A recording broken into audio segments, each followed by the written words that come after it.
الحمد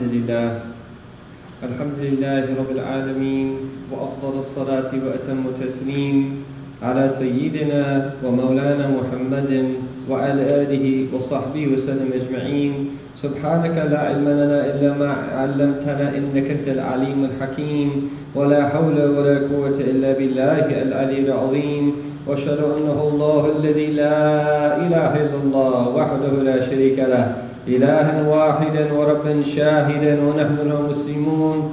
وأشهد أن سيدنا وحبيبنا وقرة أعيننا محمدا عبده ورسوله أرسله الله بالهدى ودين الحق ليظهره على الدين كله ولو كره المشركون. أما بعد يا عباد الله إني موصيكم ونفسي إياي بتقوى الله. Alhamdulillah, Allah subhanahu wa ta'ala has blessed us with this very special day, and every Friday is a special day, and that we should think about the blessing of this day and remind ourselves of the word of our Messenger sallallahu alayhi wa alihi wa sahbihi wa sallam, خَيْرُ يَوْمٍ طَلَعَتْ عَلَيْهِ الشَّمْسِ يَوْمِ الْجُمْعَةِ. The very best day that the sun has shone upon is Friday. This is a day, a weekly opportunity for us to remind ourselves of a number of different things. But Allah Ta'ala says in the Quran, وَإِنَّهُ لَذِكْرٌ لَكَ وَلِقَوْمِكَ. Indeed, it is a reminder for you and your people. And that the Quran is a reminder. It is a reminder of the pre-earthly covenant that we all took with our Lord Subhanahu wa Ta'ala.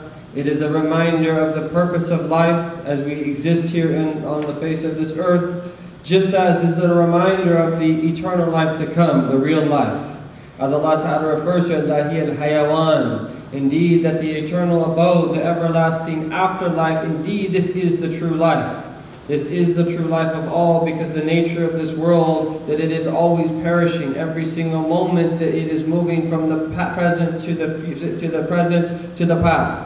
And that this is the way that we experience time, and that there's no way for us to return what happened in the past, and there's no guarantee for us to be able to experience the next moment in the future. All we have is the moment which we're in. And this is what we're taught by our Prophet sallallahu alaihi wasallam, is that to learn to live in the moment. And the secret of living in the moment is a secret for us to be able to have alleviated from us what is called khawf, fear, and huzn. And this is the state which is grief. And this is the state of those who are close to Allah subhanahu wa ta'ala. Because when we refer to the group of people that are known as the awliya, the plural of which is the word wali, is that these are people that are close to Allah. These are the righteous. These are the friends of God. That these are those that have dedicated themselves to Him. Tawala ta'atuhum, is that they've been successively, continuously in a state of obedience, and then the Lord has selected them. Or that they dedicated themselves to the Lord, فَتَوَلَّ اللَّهُ أُمُورَهُمْ, that Allah subhanahu wa ta'ala overtook their affairs. What does Allah describe about the awliya? أَلَا إِنَّ أَوْلِيَاءَ اللَّهِ لَا خَوْفٌ عَلَيْهِمْ وَلَا هُمْ يَحْزَنُونَ. Indeed, that the awliya of Allah, that they do not have fear, nor do they grieve. And notice here that Allah subhanahu wa ta'ala, when it comes to fear, that He mentions it as a noun. When it comes to grief, He mentions it as a verb. And one of the meanings of the mudari', the present tense in Arabic, is that it yufid ma'na istimrar. It's about something that goes continuously. And the nature of people is that we fear the past and that we have grief about the future. But in general, there is more grief about the future than there is fear about the past. But Allah Ta'ala is saying that the awliya of Allah, indeed the awliya of Allah, is that they do not have fear nor do they grieve. Because what is their reality? الَّذِينَ, who are they? That آمَنُوا وَكَانُوا يَتَّقُونَ. They are people of belief. They are people that have the aman of iman, that is the security that comes from faith. And what? وَكَانُوا يَتَّقُونَ. They are people of taqwa. But we need to get beyond that a mere surface level understanding of taqwa. Taqwa is extremely profound, as are so many realities or concepts in our deen that oftentimes are presented in a very, very surface level. And yes, it was from the greatness of our Prophet sallallahu alaihi wasallam that he was able to speak to all different types of people simultaneously. He was able to speak to the simplest of people, and He was able to speak to the most sophisticated of people. And from the blessing of our teachings is that our Prophet ﷺ, his teachings are for everyone. And yes, that we are an ummah that is ummi, is that it does not require that even someone read or write in order to be able to understand the true purpose of creation. It is not a requirement that they be the most intellectual person alive for them to understand what we would describe as a unified theory of existence. This is not something, as one of my teachers told me, that Allah Ta'ala is going to privilege those with strong intellects with, that this is ultimately an affair of the heart. If you want to understand a unified theory of existence, you need to go beyond merely the intellect and the mind. This is a synthesis that is going to happen when we understand the correct relationship between the intellect and the heart, and the way they function of each, and what happens when the two are fused, and that we have both the outward dimension of religion and the inward dimension of religion. And we know that people, generally speaking, are in one side of the spectrum. They either are that too focused upon the outward, or is that they don't have enough focus on the outward, and that they're led astray because of their focus on the inward. What we really want is balance. And one of the blessed natures, one of the blessed aspects of the sunnah of our Prophet ﷺ is that his way was a way that dissolves dichotomies. Is that we can understand profoundly religious history by studying even at a basic level our creed, and the way that we understand our theology, and that also plays out at the level of law, and it definitely plays out in the level of our ethical theory and spirituality, whatever you choose to call it, ihsan, that showing goodness in earth and maintaining a high moral standard for the way that we interact with Allah subhanahu wa ta'ala's creation. But Allah subhanahu wa ta'ala, that He has given us these teachings, and He has given us the Quran. And one of the most important things to remind ourselves in this day and age is the purpose of Allah ta'ala's book. Why did He send it? Even though that this should be a question that we all intuit. It was very interesting. I was at an interfaith gathering not too long ago, and the interlocutor asked us all a question, that what is the purpose of life? And for me, I was ready to answer right away, but it's interesting that some of those on the panel seemed to stumble over the question, because she said we have to describe it in one sentence. And I actually looked around and I was a bit in shock, is that religious people that have been trained didn't have the ability to respond to that question intuitively that quickly. And she actually asked another question and then came back to that initial question. And that any believer is that this answer should be that right on the tip of our tongue, where someone to ask, if someone asked you what was the purpose of life, what is it that you would say? The purpose to life to me is very clear. وَمَا خَلَقْتُ الْجِنَّ وَالْإِنسَ إِلَّا لِيَعْبُدُونَ. That I have not created the humankind or the jinn kind except that they may worship me, i.e. that they come to know me. This is the purpose of creation. Is it for us to know our Lord subhanahu wa ta'ala, and this is why one of the great scholars of Islam is that when he was composing a work that was going to discuss the jewels of the Quran, in classifying different verses in different ways, playing off the metaphor of jewels, it's that you have all different types of precious jewels. And what did he say as by way of introduction? Is that he said, Sirr al-Quran, Sirr al-Quran, the secret of the Quran, وَمَقْصَدُهُ الْأَقْصَى وَلُبَابُهُ الْأَصْفَى. Its utter essence and its ultimate purpose is what? So its secret, its essence, and its ultimate purpose is what? دَعْوَةَ الْعِبَادِ إِلَى الْجَبَارِ الْأَعْلَى. That calling Allah's creation unto Him. Literally the Jabbar al-A'la, the highest compeller, subhanahu wa ta'ala. And then he goes on to say, رَبَّ الْآخِرَةِ وَالْأُولَى. The Lord of the afterlife and the Lord of this world. خالق السماوات العلى والأراضين السفلى. That He is the creator of the heavens and the earth. وما بينهما وما تحت الثرى. And everything that is between them and that which is hidden to the eye. Literally that which is under the dirt. This is the whole purpose of the Quran, and this sentiment is echoed by one of the great Andalusian scholars by the name of Ibn Juzay al-Kalbi. Is that he says this is the whole purpose of the Book of Allah, is that it is an invitation or a call from the Lord of the heavens and the earth, who brought everything that we see before our eyes into existence, and so that you and I can come to know Him subhanahu wa ta'ala. And that unfortunately is that even though some of us might have known that, is that we tend to forget this in our daily interactions. We tend to forget this in our pursuits. We tend to forget this when we tend to get a little bit polemical. And we tend to argue with other people, whether they be from our own faith, intra-faith, or whether they be from other faiths and that we're involved in interfaith. That we tend to forget these principles, or in general when we interact with other people. Is that this is the whole purpose of life. And one of the things that we can never forget, whether we lived in the time of the Prophet ﷺ, or the generations after, or the time in which we live, or any time in between, is that this remains the same. This is a constant, that we can never forget the purpose of our creation. We can never forget the purpose of Allah subhanahu wa ta'ala's book. And this is why the scholars, is that they went into great detail and they troubled themselves and toiled so that they could present and leave behind for future generations a general understanding whereby which we can all then access Allah's book. And so this above mentioned that Ibn Juzay Kalbi, one of the things that he said is that he says the themes of the Quran all get back to this point and this purpose, but they are 7 in number. And he uses the word ma'ani, which literally means meanings. We would probably more aptly translate that in English as themes. The themes of the Quran are 7.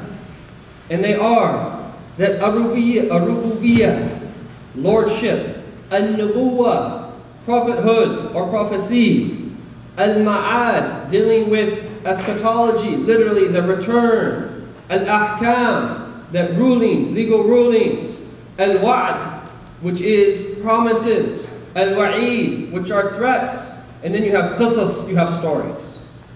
And essentially what he's given us is a framework whereby you and I can understand the individual meanings of Allah's book.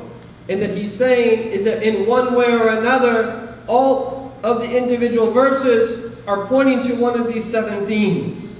So this is a very helpful tool that assists us in what is called tadabbur. This is the process of reflecting deep upon the Quran. The dubur is the rear. And when you have this form tafa'ala in the verbal noun, which is tafa'ul, here tadabbur, it is placing effort in to understand something that is hidden for you so that you can come to know it.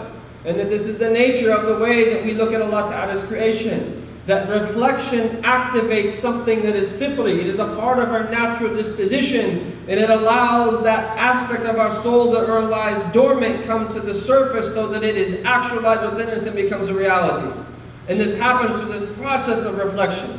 And so this is what Allah Ta'ala tells us, is that أَفَلَا يَتَدَبَّرُونَ الْقُرْآنِ, do they not reflect upon the Quran? أَمْ عَلَى قُلُوبٍ أَقْفَالُهَا, or are there locks upon their heart? Tadabbur is a miftah, it is a key that unlocks meaning to the heart.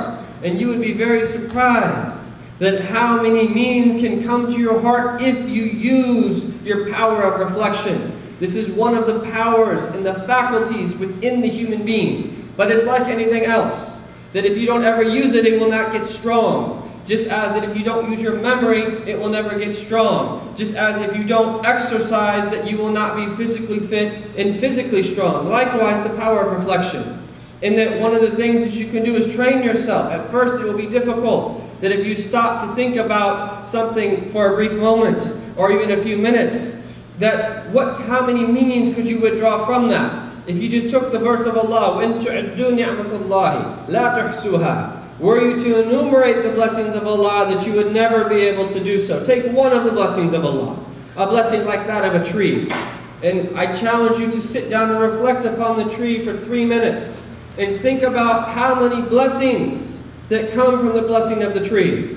And that if you even want to challenge yourself more, is that include a couple other people in the reflection exercise and share what comes to your mind, and you'd be surprised that people that have never thought about this before, what meanings actually come to their heart and what they're inspired with in relation to this.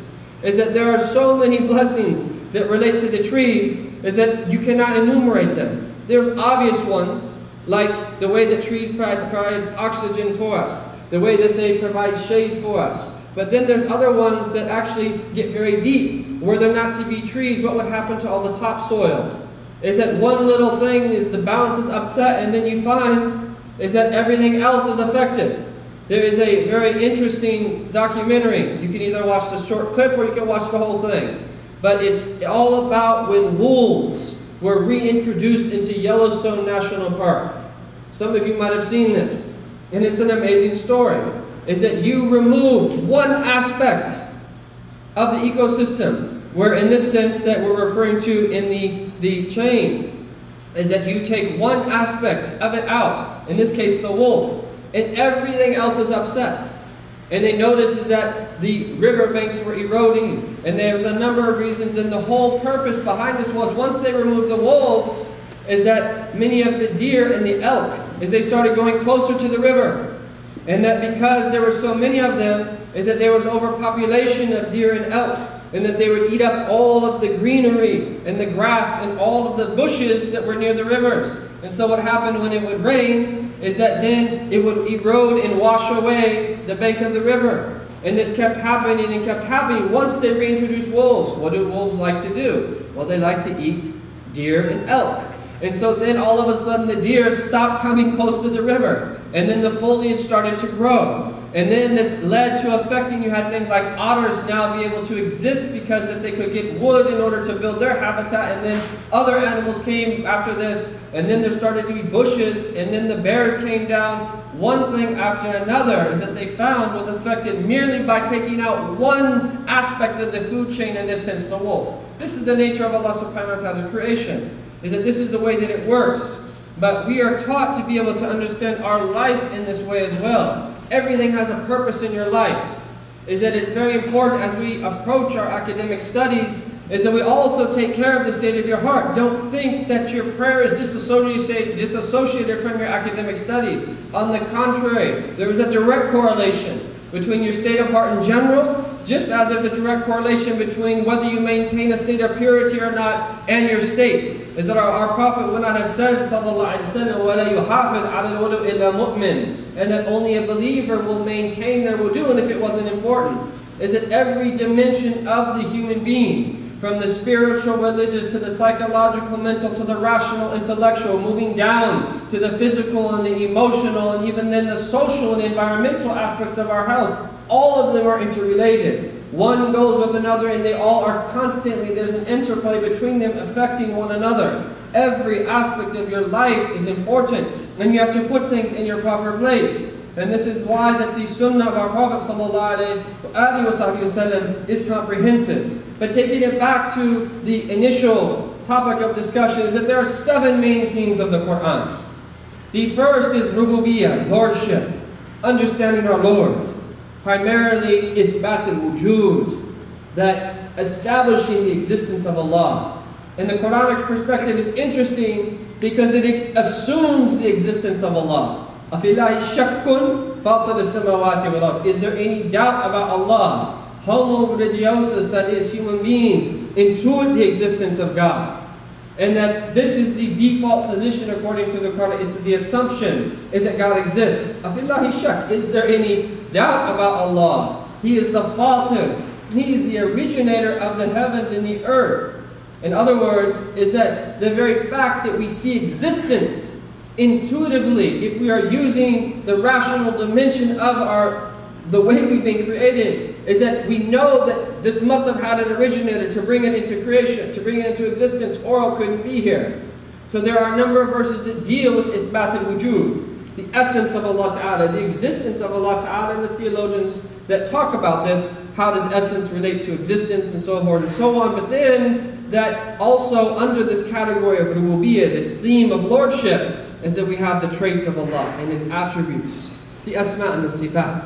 And there are a number of verses that tell us about names and attributes of Allah. And one of the greatest knowledges of the Quran is understanding why Allah Ta'ala ends certain verses with certain names. Like in Ayatul Buhul Ali al-Azim. Why does Allah Ta'ala end Ayatul Kursi like this? That this is one of the choice knowledges of the Quran, is understanding the relationship of His name subhanahu wa ta'ala and the verse or verses that precede it or them. And then also understanding the acts of God, knowing that everything that happens in creation, whether it is a beautiful day that whether it's hot or it is cold or weather, that there is some type of natural disaster. Seeing everything being from Allah, having everything point us to the oneness of our Lord. All of these verses, that these are a part of Allah's Lordship. They point to the existence of our Lord subhanahu wa ta'ala. The second theme is that of Nubuwah, prophecy or prophethood, where we learn about the prophets and the mission of the prophets, and that we learn about the importance of that prophets and what their function is that prophets have primarily been sent to us for the ma'ash and the ma'ad, not only our afterlife but for our worldly life, to give us a perspective whereby which it would be impossible for us to have. They've been sent to ground us and give us an understanding that is inaccessible to the human intellect or inaccessible to any scientific experiment. Human beings have been differing over the purpose of life for a long time. They've been differing about what happens after death for a long time. They've been differing about the origins of humankind and planet Earth for a long time in the universe. The prophets came to give us answers to these questions, otherwise it would be impossible for us to know. We weren't there in the beginning of creation. No matter how much science tells us about what happened, it will never be able to tell us why that happened. Science cannot tell us why we exist. Science cannot ultimately tell us what is going to happen to us beyond death, because that is beyond the scope of science itself. Science can tell us a lot, and we don't want to belittle the contributions of science. However, it is not going to answer for us the key questions of life. This is why we've been given prophets. And there are a number of verses in the Quran that are revolving around this theme of prophecy. And then we have what is called the ma'ad, literally the return, as that things that are going to happen at the end of time. What's going to happen when we return to our Lord subhanahu wa ta'ala in details, and what's going to happen when we take our last breath on the day of resurrection, when we're all standing before our Lord subhanahu wa ta'ala. Each one of us will subjectively experience Yawm al-Qiyamah like 2 light rak'ahs, between a continuum of 2 light rak'ahs, or 50,000 years, or somewhere in between. Every single one of us will subjectively experience Yawm al-Qiyamah and the passing of time, either like 2 minutes all the way up into 50,000 years. And we ask Allah Ta'ala to make things easy for us. But it tells us about the reality of what's going to happen in the next world. Is that without this, that we would have no access to understand what exactly is going to be the predicament and the final end of humankind. And then we get into the ahkam. And unfortunately that we live in a time where our religion is being relegated to the legal dimension. And this is a problem. Whether it's in our local communities where we present things like marriage as merely ahkam, and this is a serious problem, as opposed to presenting marriage in terms of the whole purpose of marriage and the wisdom of marriage and the ideal of marriage and the way that things should be, that oftentimes we relegate it merely to the legal dimension. And that if we do this, is that we are putting ourselves in a situation where we're not understanding the relationship between law and the ihsan. We're not understanding the relationship between law and ethics. Law is there that if things go wrong, you have to have principles in place where there could be a qadi and a judge that actually will judge between people if they're all of a sudden demanding their rights. But that is very different than presenting the religion or the institution of marriage in a way of its ideal, of what we should all be striving towards. But we do live in a time that there's an attempt to relegate our deen to the legal dimension. And this is a big mistake. If you look at what the ulama have said, how many verses in the Quran that are of a legal nature. Of the total 6,000 plus verses, is that they estimate about 500 are of a legal nature. So that's roughly 1/12 of the Book of Allah are related to that ahkam, legal rulings. And then amongst those legal rulings, some of them pertain to that purification, others relate to other 5 pillars like prayer and so forth, that some of them relate to transactions. The longest verse in the Quran is the ayat al-dayn, the verse of debt. Some of them relate to marriage. And that very few actually relate to the 4th category of fiqh, which is the jinayat, penal punishments. This is a fraction. So if you would actually do your math, Shaykh Ali Jumu'ah, one of the things that he said was is that there is a total of 1,100,000 legal issues that the scholars dealt with. And he was asked about identity and how to appropriate this modern word identity into a religious context. And that his ijtihad was the following, is that the core Islamic identity must be those issues that there's absolutely no difference of opinion on. And he says that they don't exceed 100 of the 1,100,000. It doesn't mean that the deen is a free-for-all, but it means is that the amount of issues that are absolutely agreed upon are actually very few compared to that 80% of the ahkam of the sharia that are all based upon ijtihad, which allows for that these other, however you could do your math, 1,990,099,000 that are from the realm of ikhtilaf, of difference of opinion. And so that if you do your math, that how many of these rulings that relate to the jinayat. So there's an attempt to relegate our religion to the legal dimension, and then there's an attempt to relegate the legal dimension to penal punishments. What percentage are they really? So there are ahkam in the Quran, and there's no doubt about that. And there's a purpose behind that.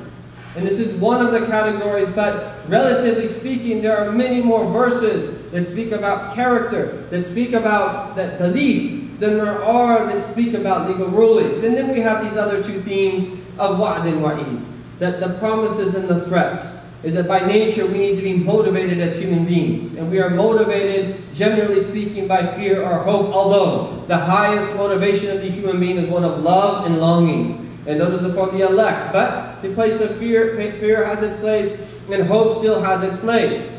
And so that there are manifestations of the promises of Allah subhanahu wa ta'ala in the world and in the next world, just as there are manifestations of Allah ta'ala's warnings that happen here in this world, as well as in the next world. And then finally that we have the qisas, we have the stories. And that we know that Allah Ta'ala that speaks to the Prophet ﷺ and addresses him, وَكُلُّ نُقُصُّ عَلَيْكَ مِنْ أَنْبَاءِ الرُّسُلِ مَا نُثَبِّتُ بِهِ فُؤَادَكَ. And he says this about the Rasul ﷺ, is that we are that telling you stories that in order to make your heart firm. And the Prophet ﷺ had the firmest of hearts to begin with, but Allah is saying, لِنُثَبِّتَ بِهِ فُؤَادَكَ, in order to make your heart firm. Then what about the generation after him?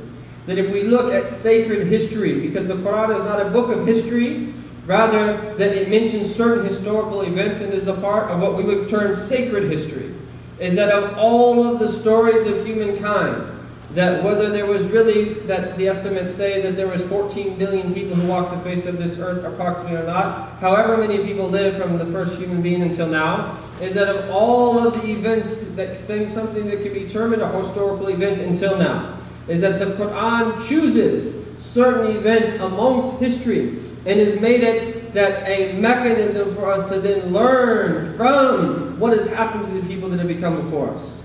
Is that, and this is why it has been said, if you do not take heed from those who came before you, you very well might be a lesson for those to come in the future. Is that we have to learn from history and take heed for what people did and what happened to them as a result of what they did, but also is that a part of our sacred history are these great stories that we have of the prophets and messengers. And one of the problems in our community is that we think that they're just for children. That you will find parents say this, can you teach my children stories of the Quran? Allah says about these stories is that for the Rasul ﷺ is that they're to make his heart firm.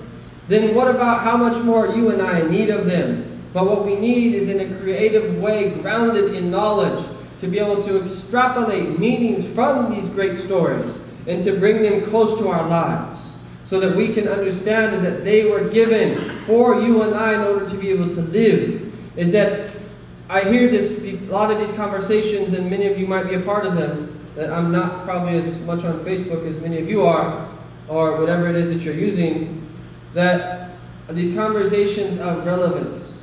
And to me, to be quite honest, that I understand some of the backdrop to them, there's no doubt about that, and why they're being had. But from my perspective, that really, that how could Islam not be relevant? That really is the question to me. Is it more of making ourselves relevant as opposed to Islam being relevant? I understand what you once might mean by that is that there might be a particular imam or someone speaking in your local mosque or whatever that is not speaking to you, your needs. It is not giving you the tools that you need to be able to, that in a very principled fashion, contribute in the societies in which we live. Okay, marhaban, I'm with you when it comes to that. But how could Islam be anything other than relevant? It's the religion of the Creator of the heavens and the earth, who knows us and knows everything about us. He knows everything, and His knowledge is perfect. Past, present, and future are the same to Him, subhanahu wa ta'ala. Prophet, sallallahu alayhi wa sallam. How could it be anything other than relevant? Is that when it's presented in a way that it was designed to be, is that it in fact is the most relevant thing of all in every dimension of our life. Is that the more religious you are, the more successful you should be if you are approaching your religion correctly in every dimension of your life. Is that there's tools that we get from learning what it is that we're supposed to be learning, doing what it is that we're supposed to be doing, having the traits that we're supposed to be having, is that will affect you positively and enrich you in every dimension of your life. And it is not this either a mistake in terms of your understanding or how it's being presented to you. But this is the reality of all realities, and that as we exist here on planet Earth, is that we should never forget is that why we are here and where it is that we are going. So we remind ourselves of the themes of the Quran. It gives us a perspective, whereby which then that while we are on planet Earth is that we can do what we need to do in the seedbed of this dunya to prepare for the meeting of our Lord, which were you to be asked, what is the greatest sunnah of our Prophet sallallahu alaihi wasallam, is that one of the responses could be the greatest sunnah of our Prophet sallallahu alaihi wasallam was the way that he preferred the akhirah over this world, while doing everything that he needed to do in the world to prepare for the next world. And that the otherworldly impulse, as my teacher Shaykh Yahya Rhodus says, the otherworldly impulse of religion is the essence of religion. To the degree that is lost is to the degree in which something of the essence of the religion will also be lost. May Allah Ta'ala give us tawfiq. قولوا قولي هذا واستغفر الله لي ولكم ولجميع المسلمين فاستغفروه إنه غفور رحيم.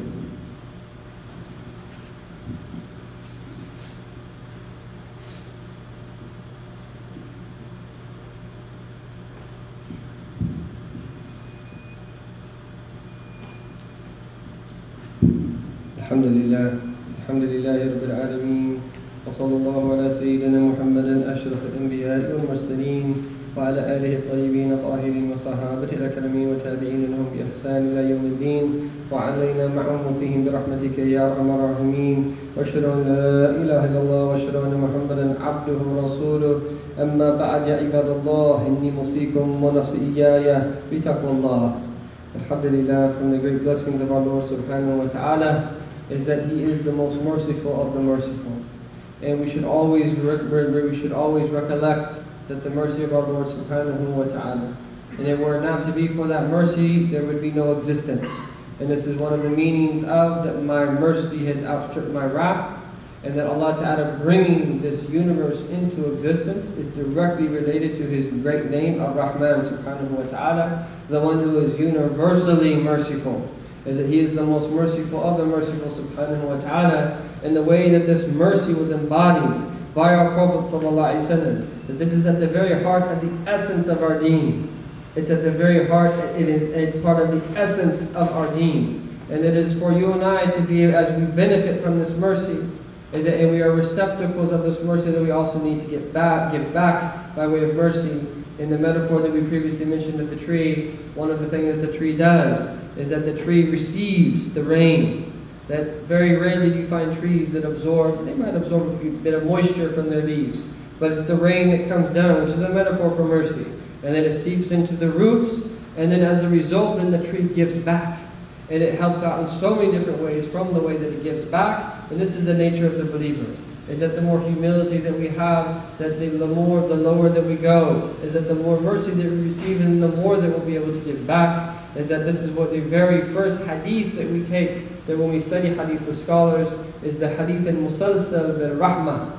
Is that where we remind ourselves of the preeminence and the primacy of mercy. And this has to be at the very essence of all of our interactions while we're here, whether it be amongst our brethren in the same faith or whether it be with that other people that are around us. And that there's something about that when there's an underlying mercy in one's interactions with the people we know and people that we don't know, is that there's a lot of blessing that comes from it, because this word, rahmah, is this comprehensive mercy where we just speak about all of the implications of that rahmah, or the muta'allaqat, the things that are connected to this mercy, inwardly and outwardly, that we would need a great time, a long, long time. How could it be otherwise when the Quran itself begins with Bismillahir Rahmanir Rahim? That we ask our Lord subhanahu wa ta'ala, by the virtue of the Prophet of mercy, to bless us to all, that to fill our hearts with mercy, and may we be people who dedicate ourselves inwardly and outwardly to this deen and be able to receive the fruits of it in this world and in the next.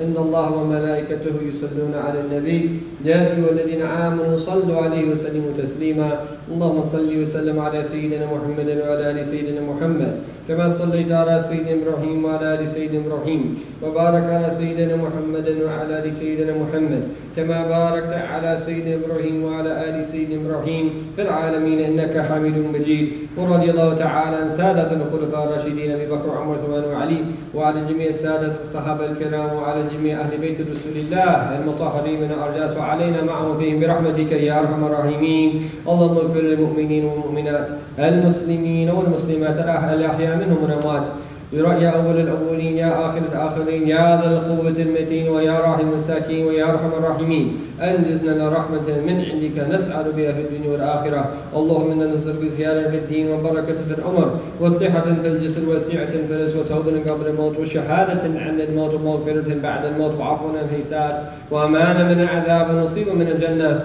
وزقنا النظر إلى وجهك الكريم. آواكم الله نصركم الله. إن الله يأمر بالعدل والإحسان وإيتاء ذي القربى وينهى عن الفحشاء والمنكر والبغي يعظكم لعلكم تذكرون. اذكروا الله العظيم يذكركم واشكروا على نعمه يزدكم ولذكر الله أكبر.